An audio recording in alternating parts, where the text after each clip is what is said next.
the back squat and increasing skills and capacities to improve the biomechanical qualities of the technique. Luke demonstrates a proficient back squat technique with a 30 kg load, maintaining proper barbell to foot alignment during both the descent into triple flexion and ascent into triple extension. He achieves a squat depth of 62 degrees below posterior side of the leg parallel to the ground without deviations in form. The blue perpendicular line highlights his alignment, while the green line shows minimal knee tracking over the toes, approximately half an inch to an inch, which remains biomechanically stable. With a 40 kg load, Luke maintains consistent movement patterns, preserving alignment, depth and knee tracking. This reflects well-practiced motor skills and familiarity with the squat, likely due to regular exposure and training. Further load increases show no decline in movement quality, demonstrating adequate strength, mobility, stability and neuromuscular control. He displays no deficits affecting his ability to execute the squat safely. In conclusion, Luke's balanced motor skills and physical capacities enable him to adapt to the increased loads while maintaining safe and effective technique. Next, we will compare Luke's skills and capacities against Joe's and Dimitri's insufficiencies. Joe overcompensates during the descent into triple flexion, showing an excessive forward lean over her centre of mass at the bottom of the squat.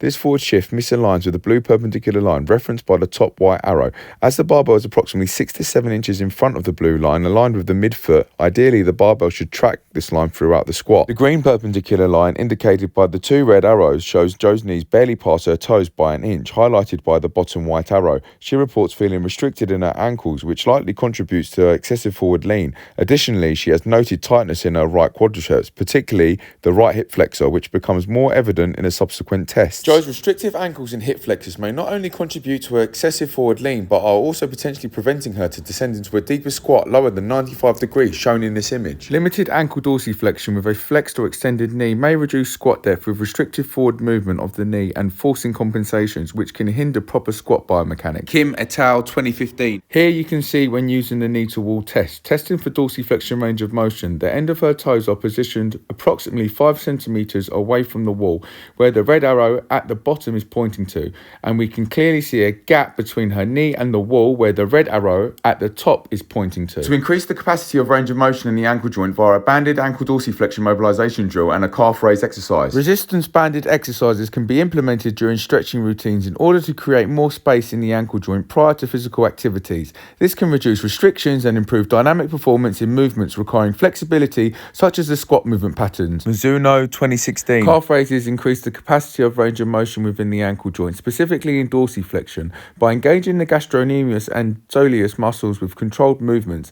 These exercises can allow for an immediate acute effect to take place and in turn should contribute to support an increased squat depth. Nick Tominello 2022. As anticipated, the second knee to wall test has proved to further increase the capacity of her ankle dorsiflexion range of motion and identified by the red arrows pointing at the knee positioning. Moving on, we get Joe to lie in supine position on the edge of the bench with one leg hanging off at the knee's posterior side. We will now attempt the self-Thomas test and measure her leg angles on both sides. Starting with the right leg, she pulls it proximally towards her chest, holding it tightly with both arms while flattening her lower and upper back against the bench surface to aid in stabilising the pelvis. Simultaneously, the opposing distal left leg hangs naturally off the edge of the bench, ensuring the posterior side of the limb remains as flat as possible on the bench surface without actively holding it down.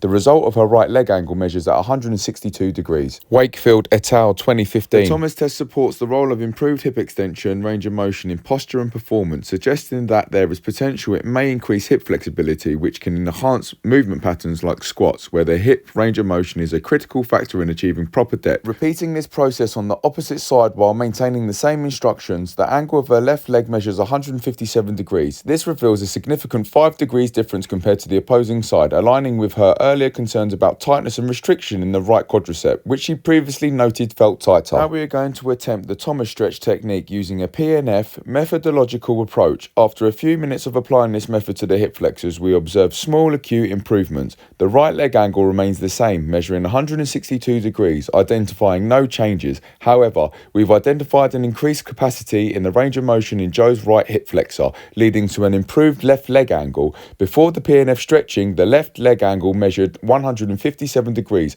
Post-stretching, it now measures 162 degrees. Here we have a visual example of Joe's results displayed on a split screen, highlighting the differences between the two images. The top image shows the results of her second attempt after applying the PNF stretch methodology, while the bottom image shows her first attempt before applying the PNF stretch methodology. Based on these measurement differentials, we can confirm an approximate 5-degree capacity increase in Jo's range of motion in her right hip flexors. Stretching the hip flexors reduces muscle tightness, increasing hip flexion and extension range of motion. Acute stretching also improves dynamic stability and may reduce compensatory constraints, enhancing functional performance. Long-term regular stretching supports sustained flexibility and range of motion development, which is essential for maintaining and improving lower body movement patterns required for squats. Conrad et al. 2021. Incorporating cable hip abduction exercises into Jo's training can enhance squat performance by activating the gluteus medius, improving control, stability, and movement efficiency via improved motor skill. Schwab and Powers, 2024. Maintaining just the barbell load alone prevents additional fatigue, helping Jo preserve focus and motor skill control for effective squat execution under cognitive demands. Smith et al. 2019. As anticipated, our interventions since Jo's first squat attempt have resulted in a significant improvement in squat depth, a 20 degrees increase. The first attempt measured 95 degrees above parallel, posterior side of the leg parallel to the ground, while the second measured 75 degrees below parallel. To further support dorsiflexion and stabilise her descent into triple flexion, we also added wedges to slightly raise her heels, highlighted by the white arrow located inside the red circle. Young et al. 2013. And after implementing several acute interventions to increase the necessary capacities, including a gluteus medius recruitment strategy to enhance motor skill control and improve intermuscular coordination, we returned to Jo's second squat attempt and identified further improvements. These interventions have enhanced her movement pattern, developed short-term acute capacities, and improved her squat performance. Here the alignment differences are highlighted using the green and blue perpendicular lines for reference. The green line with the two red arrows pointing to the knees and toes shows that Jo's knees are now tracking over double the distance past her toes compared to the first squat attempt. This amounts to an approximate 2-inch distance on her second attempt, reflecting an approximate 1 to 1.5 inch increase. The blue perpendicular line highlights the barbell and foot stance alignment. In Jo's second squat attempt, the white arrow points to the barbell's improved position at the top of the blue line. During her first attempt, excessive forward lean with ascending into triple flexion caused the barbell to be approximately 6 to 7 inches in front of the blue line. However, in her second attempt, the barbell maintained near perfect alignment throughout the movement. This significantly indicates an approximate 6 to 7 inch improvement in barbell alignment as identified by the white arrow. Overall, Jo's second attempt demonstrates an approximate 6 to 7 inch improvement in barbell and foot stance alignment alongside increased ankle dorsiflexion and hip flexion range of motion. These improvements contributed to better squat control, depth, and her overall movement pattern. The deadlift and increasing skills and capacities to improve the biomechanical qualities of the technique. Due to a lack of motor skill development, Dimitri demonstrates a dysfunctional kinematic limitation in his movement pattern caused by initiating knee extension prematurely prior to hip extension, leading with excessive trunk flexion and a slight kyphotic curvature from his mid-thoracic to upper cervical spine. By utilising two similar movement patterns to the deadlift, our intent is to engage the same regime of muscle groups to enable improved intermuscular coordination and the motor skills required to execute the deadlift. Back extensions involve both eccentric and concentric actions, targeting the posterior chain via the erector spinae, gluteals and hamstrings. This proficiency indicates sufficient strength and control essential for deadlifting. It also enhances hip hinging and spinal stability, which is critical for an efficient deadlift. Schellenberg et al. 2017. Schellenberg et al. 2013 noted that good mornings closely resemble the deadlift movement pattern. It emphasizes hip hinging, posterior chain engagement, knee joint isometric control and hamstring activation. Training into muscular coordination transferable to deadlift kinematics. Therefore, if Dimitri can perform back extensions and good mornings well but struggles with the deadlift, the issue is likely a skill deficit rather than a lack of physical capacity. Dimitri's improvement in maintaining a neutral spine, flat back and a rigid trunk during the deadlift underscores the effectiveness of external cues such as inhale deeply and tense your core and torso, retract your shoulder blades as if you were holding a pencil between them,